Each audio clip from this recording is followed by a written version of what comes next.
Hi, Max Brantley with the Arkansas Times on Thursday, September the 8th. Let's start with some national news because it does figure somebody who used to live in Arkansas anyway, Hillary Clinton. Last night, Hillary Clinton and Republican candidate Donald Trump appeared jointly on a televised forum in front of a military audience and took questions on a variety of topics. Most of the accounts say Hillary got a tougher time in the questioning. The audience tend to be slanted with people in the military who are not fond of her. Her email came up again and again.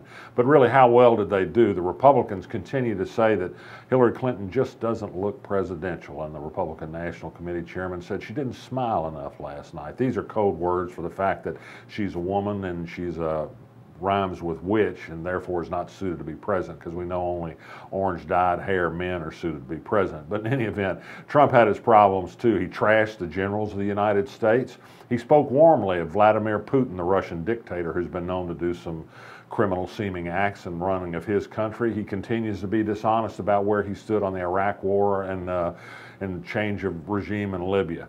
Will he get away with it again? Hillary went after him with both barrels blazing at a press conference this morning. She said these were serious matters. It was not a time for laughter. Perhaps the Republican chairman thought it was funny that his candidate praises a Russian dictator.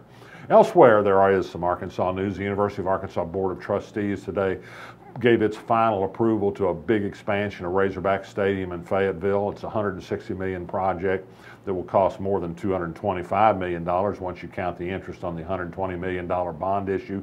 David Pryor and Cliff Gibson again voted against the measure. They think it shows too much emphasis on athletics, not enough on academics. But the project will go forward. I should note this is Arkansas, after all. We're a small and friendly state. 4 of the trustees who were participating in this decision today have relatives who will get some of the business in either law firms or securities businesses that will handle the bond issue. This is Arkansas. We are friendly. You don't want to do business with your enemies, do you? Friends are better. The C&H Hog Farm in Mount Judy up in the Buffalo River watershed has dropped its initial objections to having people come on the property and do drilling to test whether hog waste from their farm feeding operation is finding its way into the Buffalo River watershed. That testing is going to begin on September the 19th. The Arkansas Little Rock Catholic Diocese Bishop Anthony Taylor has announced, an Arkansas Catholic, in a letter issued this week, that they found substantiated allegations of child sexual abuse by a former priest who is now no longer a practicing priest. It was more than 35 years ago, past the statute of limitations. The bishop says that the church has offered assistance to the 2 victims and their family. There are perhaps others. He's urged others to come forward if they have any knowledge of past incidents, however old, involving priests and children.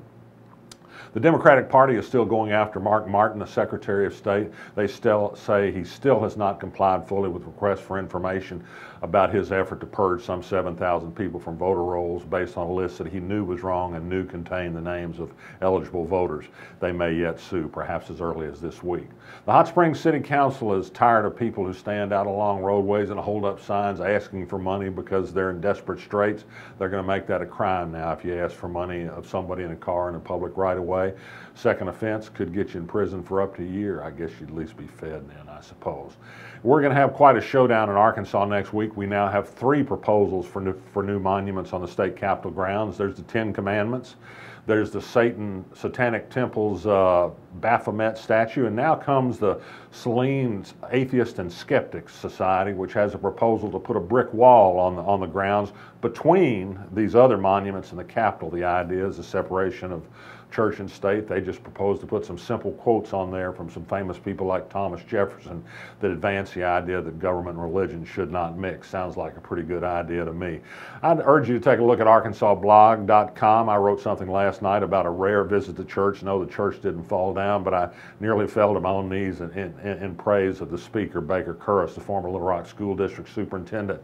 He gave an impassioned speech about his year as superintendent, about the damage he thinks charter schools are doing to Little Rock School District, and the need for people to step up in the public arena and do something, lest the school district go to a very bad end in the city along with it.